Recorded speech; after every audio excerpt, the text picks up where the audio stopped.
Caminar en busca del misterio, hemos tenido la oportunidad de poner nuestras cámaras en lugares realmente insólitos. Uno de ellos, y era un reto para este equipo, se ubica en Palermo, una ciudad llena de leyenda oscura en muchas ocasiones, y sobre todo con un lugar donde hay cientos de momias. No son momias egipcias, no son momias del continente americano, son mucho más modernas, más próximas, más nuestras, y por eso quizá aterran doblemente. Es un retrato increíble de la muerte. Una historia que queríamos contar y que nos sorprendió cuando estuvimos allí.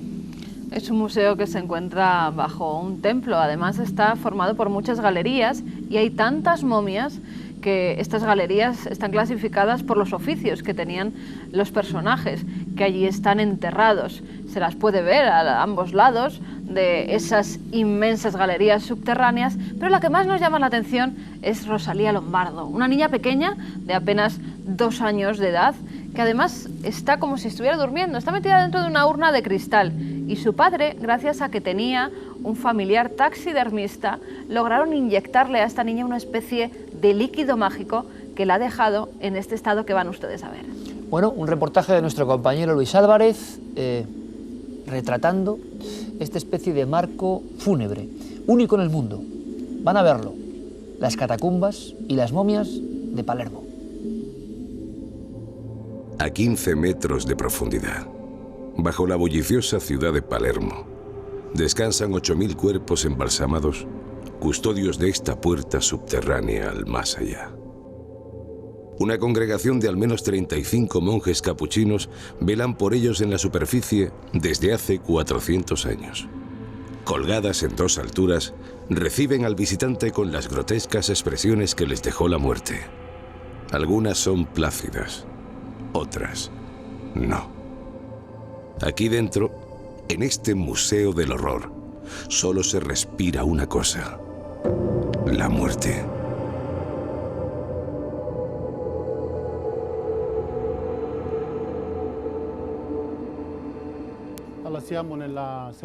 Ahora nos hallamos en la catacumba de los frailes capuchinos, en la gran catacumba.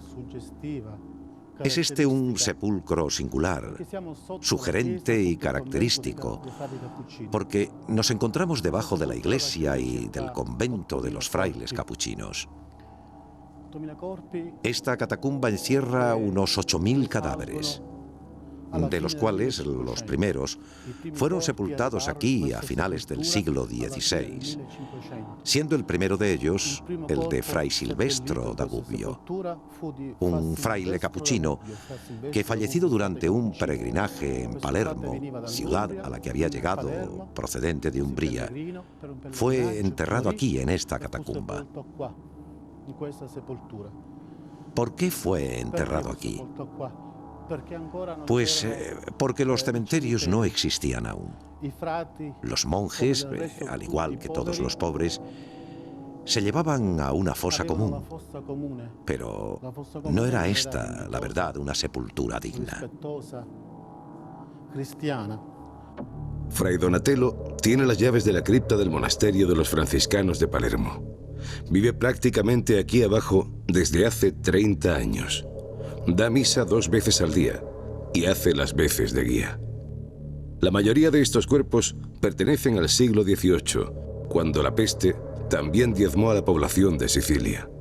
Familias enteras descansan aquí, padres e hijos que fallecieron juntos.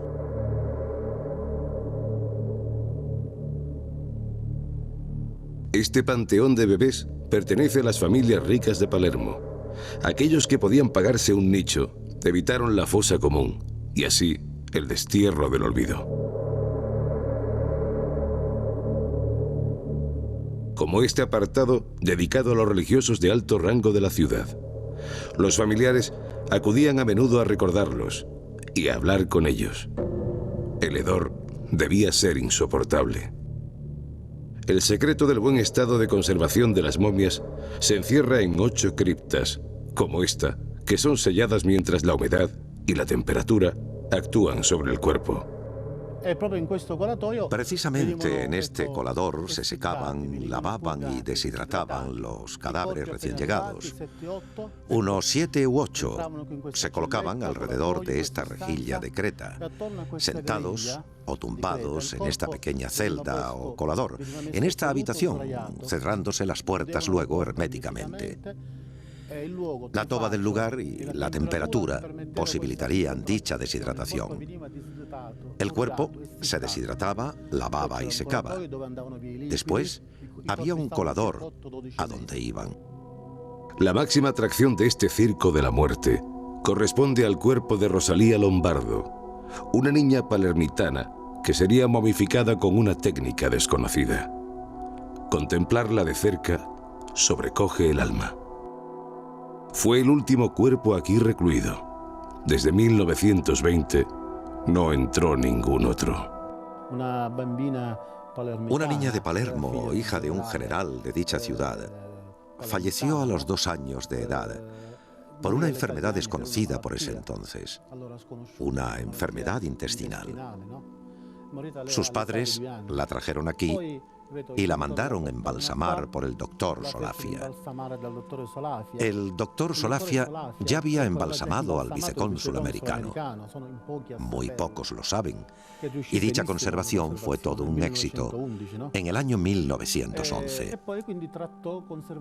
Por lo tanto, trató y conservó a la niña, utilizando fármacos e inyecciones de productos químicos cuya naturaleza no dio nunca a conocer. Dicen que el padre, al regreso de sus largos viajes, pasaba horas observando el cuerpo incorrupto de su pequeña, hablando a solas con ella tras la cancela. Durante generaciones, los familiares vinieron a ponerle flores. Han pasado 80 años y los frailes franciscanos hace tiempo que no reciben a nadie preguntando por ella. La niña, pues, falleció a la tierna edad de 2 años, hundiendo a sus padres en la desesperación. De hecho, su padre enloqueció. La niña murió en 1920 y su padre falleció unos pocos años después, por el dolor y el gran sufrimiento. Guiados por Caronte, durante horas, entre las galerías de este extraño lugar, aparece la inevitable pregunta una y otra vez. La misma que alcanza a traición a aquellos que osaron entrar en vano. Y es que, en este viaje, del que se teme no regresar jamás, hay solo una respuesta. No somos absolutamente nada. Pocos espejos de la muerte como este, ¿verdad? Las catacumbas de Palermo, ahí las tienen. Impresionan y sorprenden a partes iguales. Yo no sé cuáles eran las sensaciones, las imagino, de nuestro compañero, de Luis Álvarez, que ha estado delante de estas momias. ¿Por qué tantas? ¿Por qué todas juntas? ¿Por qué se pueden ver? ¿Qué perseguían estos religiosos al mostrarlas de esa forma tan descarnada? ¿Hay momias o otras son solo calaveras? ¿Por qué niños? Tantas preguntas. Luis Álvarez, buenas noches. Buenas noches, Iker. Pues, ¿qué se sentía ahí, compañero? Pues se podrá imaginar la audiencia que se siente al bajar por unas escaleras que te llevan hasta el subsuelo de Palermo y te encuentras en un ambiente húmedo, pero sobre todo con un olor que se te impregna en la ropa y que tarda en quitarse horas. De hecho, tuvimos que echar a lavar toda la ropa que llevábamos en el equipo. ¿Qué se puede sentir cuando, por ejemplo, estamos viendo a este religioso con unas muecas, en este caso quizá no demasiado descompuesta, pero fíjate, me comentaba el fraile que nos llevó por todos los corredores, que hay una cosa curiosa, que él es una creencia personal que tenía, y es que así has vivido, así ha sido tu vida, así será tu mueca de muerte. Por eso, bueno, pues quizá esta no, pero hay otra serie de momias que tienen un gesto desencajado, unas caras de verdad grotescas, ¿no? Que te enfrentan un poco casi con lo que somos o con lo que vamos a ser, ¿no? Que yo creo que es quizá la clave de todo este museo. Desde luego, Luis, que pocos viajes tan tenebrosos, tan impactantes, pero dentro de esta historia tan fuerte, pues hay unos códigos y unas cosas de las que podemos aprender, como siempre. Y para eso, 2 buenos amigos. A uno ya lo conocen, director de la revista de Arqueología. Y uno de sus primeros libros, magnífico, por cierto, era El Valle de las Momias de Oro. Pero como vemos, no todo se reduce al mundo de Egipto, aunque es lo más conocido. Hay muchas más cosas. y queremos hablarlas con él. Nacho Ares, buenas noches. Buenas noches, Iker. ¿Qué tal? Bueno, yo creo que esto es muy extraño, ¿no? Porque ¿por qué unos religiosos muestran de esta forma tan descarnada? Vemos algunas imágenes que parecen el último grito del difunto. ¿Por qué se hacía esto? ¿Había alguna especie de plan preconcebido? ¿Había que mostrar algo realmente o no? Es difícil de decir. Hoy quizás nos enfrentamos a una atracción más turística, ¿no? Incluso tengo entendido que los propios habitantes de Palermo, ellos no se acercan a conocer esto, que en definitiva no es más que un cementerio, no hay que olvidar eso. En definitiva es un cementerio que, al igual que hoy nosotros no vamos por turismo a estos sitios, los religiosos han dado la vuelta quizás por el morbo que tiene el enfrentarse y también el choque cultural que a nosotros como seres humanos nos hace conocer tan de cerca el último estadio físico de nuestro cuerpo una vez que hayamos trascendido al mundo de la muerte. Yo creo que es la mejor lección que podemos aprender de este museo del horror, también me atrevería a llamarlo como lo habéis denominado aquí. Y luego, Nacho, otra cosa importante, que es que, como tú muy bien has escrito y has investigado, las momias, el concepto momia, nos lleva como a los inicios remotos de la humanidad. Claro, hay momias hasta ahora mismo, se siguen momificando cuerpos y si quieres luego debatimos cómo se hacen, si conscientemente, si de forma natural. Nos acompaña otro buen amigo, David Sentinella, escribió otro libro imprescindible, se llamaba Inmortales, la memoria del tiempo, descubrí algunas claves de estas otras momias también, quizá más desconocidas, pero vaya si impactan. Mucha gente, desde luego, esta noche no va a poder olvidarlas. David, buenas noches. Hola, buenas noches, Iker. Oye, este lugar, ¿qué sentido tenía realmente? Porque yo he estado en algún otro, por ejemplo en las catacumbas de los capuchinos de Roma, y aquí recordamos, era todo hueso, puro hueso, creaciones de huesos, y era un poco el espejo de decir, mira, cristiano, lo que ocurrirá dentro de un tiempo. No seas vanidoso, no seas orgulloso, porque al final vas a acabar como uno de estos. Era un poco lo que se perseguía. ¿Tú qué crees que se perseguía en este lugar que supera cualquier otro en el mundo? Yo creo, ¿no? 8.000 momias, sí. Será la mayor concentración del planeta Tierra, quizá, de momias. Para ser exactos, son 8.000 cuerpos. De los 8.000 cuerpos, no todos son momias. se considera que alrededor de unos 850 son lo que podríamos denominar como momias, es decir, que tienen fragmentos de carne seca o tienen todo el cuero cabelludo, la piel, o sea, todo lo que es el cuerpo, ¿no? De esas 850 hay parte que pueden ser de modificación natural, espontánea, por las condiciones medioambientales de las catacumbas, y otras pues sí que padecieron ese proceso artificial, esa intencionalidad, como antes estaba hablando el fraile sobre la niña de Rosalía Lombardo. Sí, que parece recién dormida, prácticamente. Sí, totalmente. Con 2 años de edad, nació en 1818 y falleció en 1920, 2 años exactamente, y de hecho es el último cuerpo que entró allí, ¿no? Pues todo se descubre de una manera casual. Resulta que ellos van enterrando, los monjes capuchinos van enterrando en una fosa, en una cripta, van enterrando a sus hermanos que van falleciendo, y llega un momento en el que eso se les queda pequeño y se plantean unas obras de ampliación. Y ahí fue cuando descubren pues que los cuerpos que habían estado allí del resto de los hermanos pues se habían mantenido pues prácticamente igual que en los últimos 25 o 30 años desde que la orden llegó allí, y que bueno, los cuerpos estaban intactos. Ahí ya se plantean las condiciones, o sea, el por qué eso sucede, y bueno, pues a medida que iban ampliando esas galerías, que además hay muchos detalles curiosos de los que ya iremos hablando, pues a medida que van ampliando esas galerías van colocando no solo al resto de los hermanos que van falleciendo, sino que a partir de 1637, si no recuerdo mal, pues ya hay una orden de la Santa Sede, un decreto en el que ya plantean el hecho de que pueden enterrar a otro tipo de personas, es decir, a personajes laicos, a gente del pueblo, a profesionales de todo tipo, a fieles, por supuesto, ¿no? Y que no sean los hermanos de la orden. Y a partir de ahí ya se van abriendo todo el resto de las galerías hasta 1732, que ya ahí concluye. Y bueno, pues como podemos ver todos, pues se ha convertido en un verdadero espectáculo, un museo no solo del horror, como vosotros bien lo habéis plasmado, sino que además, bueno, pues es más un fiel reflejo de una película de terror que de unas catacumbas cristianas. Nunca mejor dicho, David. La verdad es que hay muchas curiosidades que vamos a ir ahora comentando. Hay diferentes niveles, hay espacios para diferentes tipos de momias. Parece que también hay alta alcurnia y, por ejemplo, niños, que es lo que más puede impactar a la audiencia. Sí, bueno, no hay diferentes niveles. Sí que es cierto que bajas al subsuelo, pero los cuerpos están divididos como por áreas. Imaginémonos que son como una especie de cuadrículas, pasillos que van, bueno, que está rodeándolo con pequeñas capillas como esta, y bueno, pues está separado desde... Pero eso, por ejemplo, que vemos ahí son niños, ¿no? Muy pequeños. Sí, serían niños, pero... Con sus trajes. Como comentaba David, es a partir de una fecha en la que de repente, bueno, pues a la gente que tiene dinero en Palermo, a las familias ricas de Sicilia, se les permite enterrar a sus muertos de esta manera. Tenemos que entender que la otra opción que había hasta ese momento, ya que no existían los cementerios, era sencillamente caer en una fosa común, con lo cual no era una manera muy religiosa quizá de enterrar a nadie, ¿no?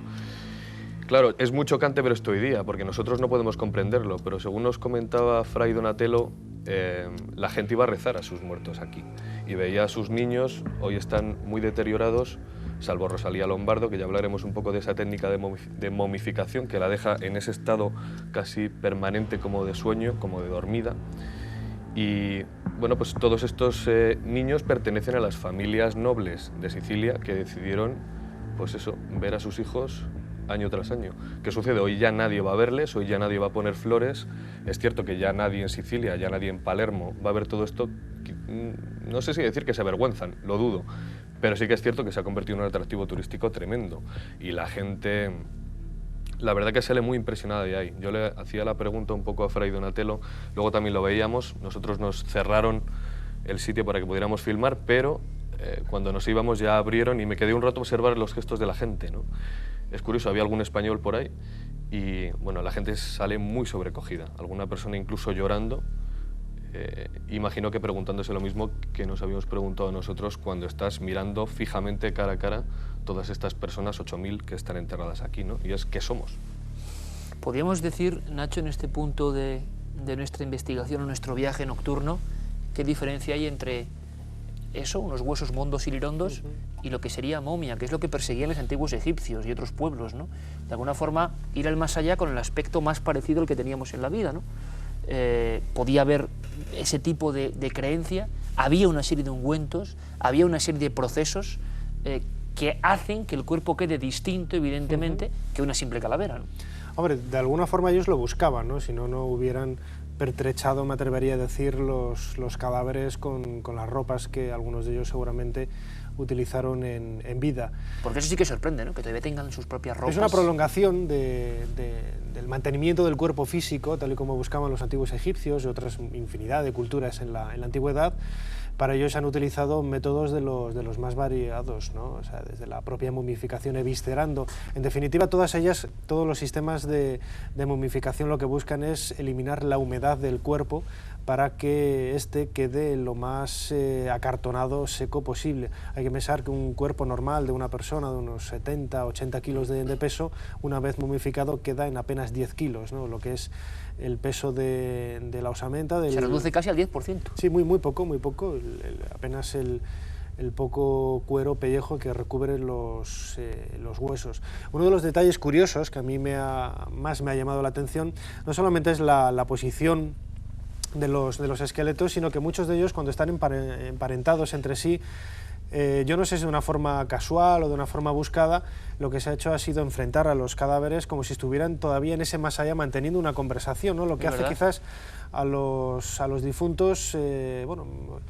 convertirlos en protagonistas, partícipes de la propia escena, ¿no? Como si estuvieran interpretando todavía la visita de los turistas que en la actualidad se acercan a este lugar. Bueno, de hecho, fíjate, Iker, que estos que tienen una especie de soga alrededor del cuello es porque están expresando una especie de penitencia. Y sí que es cierto que hay algunos cuerpos que están enfrentados. Hemos hablado de que hay una división, por ejemplo, entre mujeres nobles, casadas, no casadas, algunas incluso con los vestidos de novia. Y algunas mujeres con los niños de la mano. Un espectáculo bastante dantesco, ¿no? Bastante desagradable. Pero bueno, es decir, es que esto era una tradición y era parte de la cultura y hoy día no lo podemos comprender, pero aquí está y aquí sigue, ¿no? Para los siglos. Es que es un teatro de la muerte. Se ha Es convertido lo que iba a en un decir ahora teatro mismo, de la David, muerte. parece un teatro auténtico. Porque están colocados en esas posiciones a propósito, están adrede.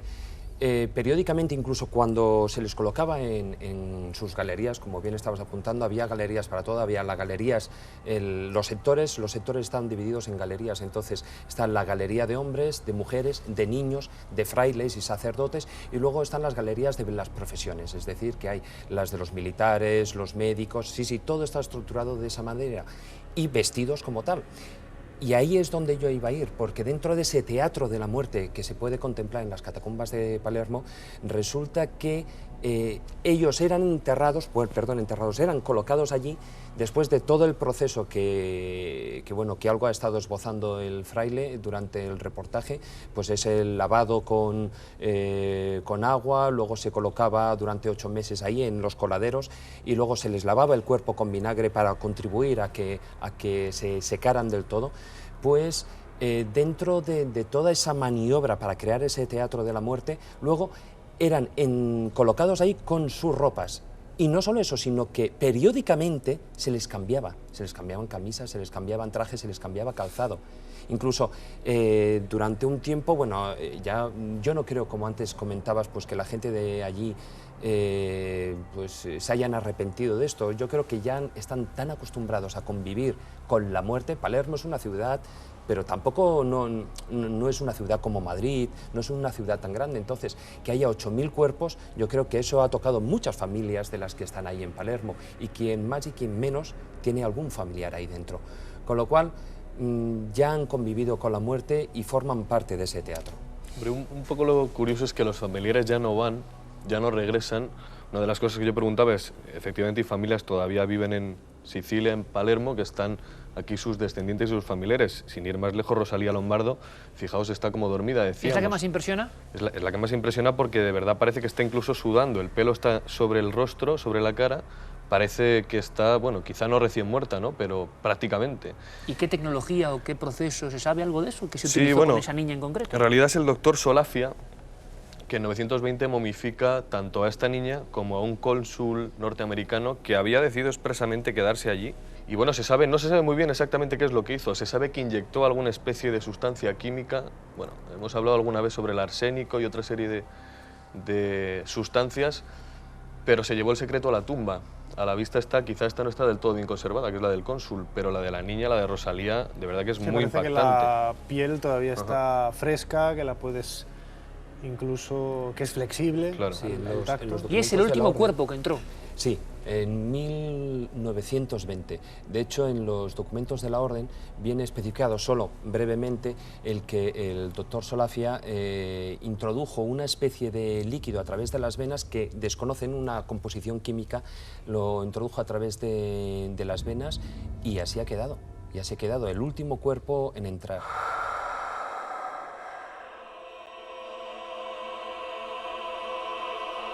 Bueno, para quien piense que esto es lejano, la Italia del Sur, en Madrid tenemos ejemplos bien conocidos como el famoso doctor Velasco, fundador del Museo de Antropología Nacional, que momificó a su propia hija, la famosa hija del doctor Velasco, que se convirtió en un mito y que de alguna forma era como retenerla ahí, ¿no? Como no admitir que la muerte había llegado a ese cuerpo, ¿no? Y tenerla todavía casi viva. Es muy curioso porque hay también toda una serie de anécdotas y de historias. Me contabas, David, que incluso en otros pueblos, por ejemplo pueblos andinos, esto de tener los cadáveres o las momias hablando entre ellas se llevaba pero a la última instancia, vamos. Sí, de hecho, vamos, es algo muy normal, era algo muy normal dentro del pueblo inca. Los incas lo que hacían era, había ciertas fiestas, ciertos días al año que correspondían con las fiestas del sol, etcétera, etcétera, y que ellos sacaban a lo que eran los sapas incas. El sapa inca era como el rey digamos, de los incas, y luego al resto de nobles, y durante esas fechas los sacaban a las momias, las sentaban en unos, bueno, pues como si fueran reyes reales y estuvieran vivos, y a hombros los sacaban a pasear por todo el pueblo. No solo eso, sino que luego estaba en lo que podría ser la plaza de armas o la plaza mayor, y entonces allí los reunían, los colocaban frente a frente, incluso se les colocaba comida para que disfrutaran de ella, ¿no?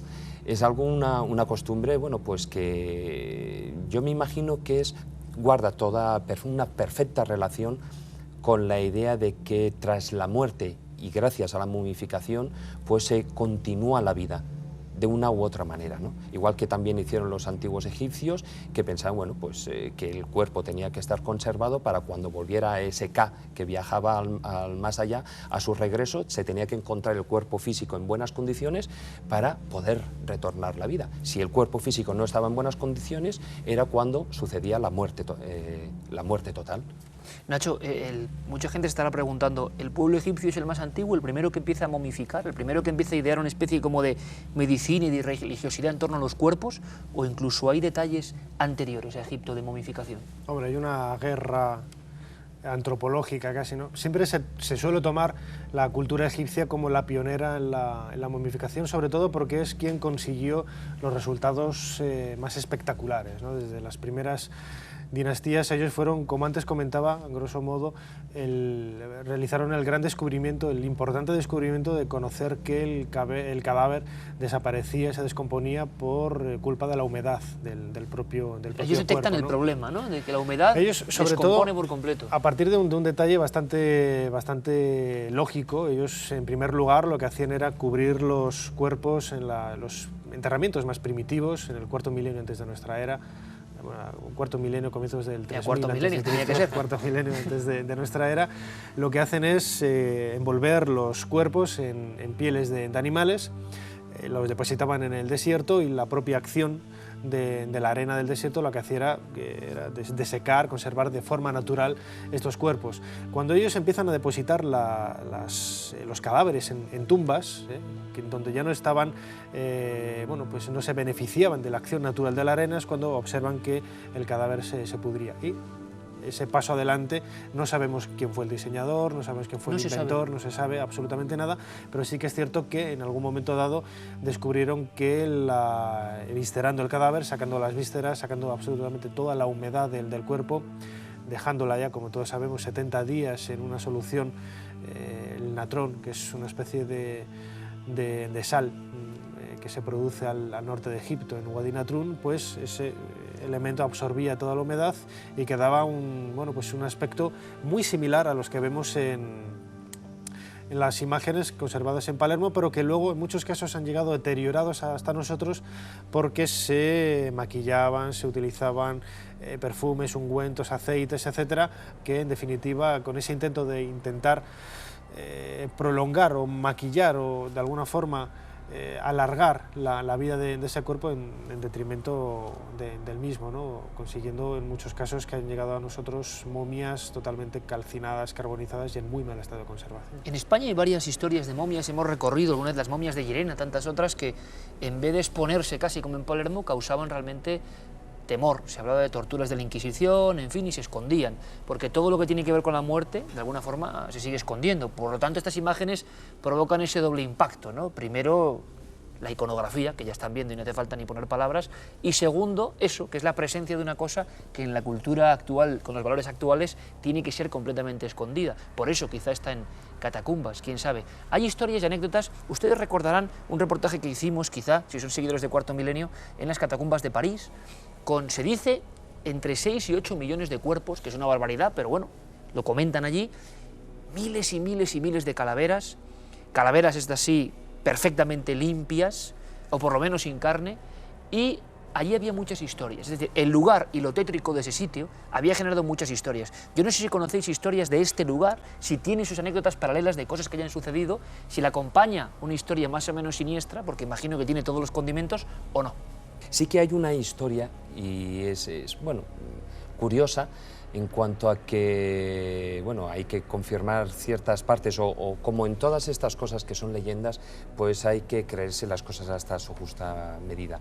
Pero precisamente cuando en la Segunda Guerra Mundial las tropas estadounidenses entraron e hicieron el desembarco de Sicilia, lo que fue considerado como la Operación Husky, pues ellos entraron en las catacumbas y casi todos los cuerpos tenían ojos de cristal, y lo que hicieron fue llevárselos, o al menos quitárselos. Hoy en día hay algún cuerpo que todavía tiene ojos de cristal, pero es curioso que se está contando, o que se cuenta, que desde el desembarco en Sicilia de los estadounidenses entraron en las catacumbas y salieron llevándoselos, jugando con ellas, a saber qué. Bueno, una de las cosas que nos contaron con respecto a esto es que en el año 43 cayó una bomba, precisamente ese bombardeo norteamericano, que reventó los cristales de una de las salas de este Museo del Horror, ¿no?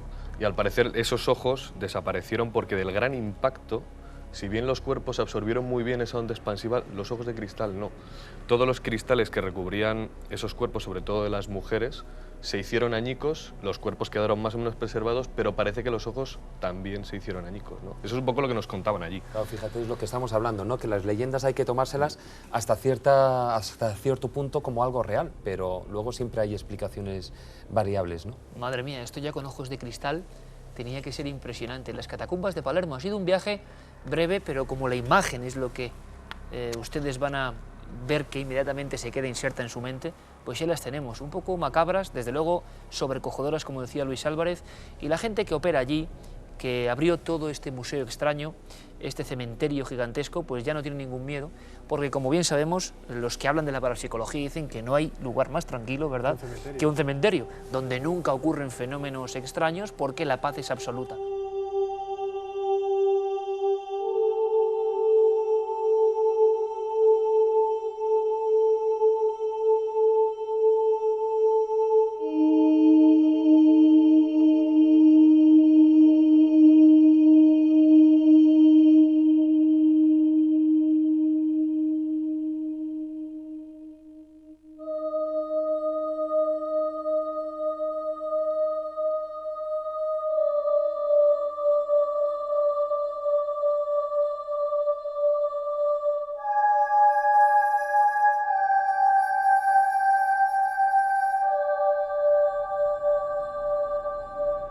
Esta luz tenue, este lugar, desde luego, durante mucho tiempo quedará en nuestro recuerdo. Luis Álvarez, gracias, compañero.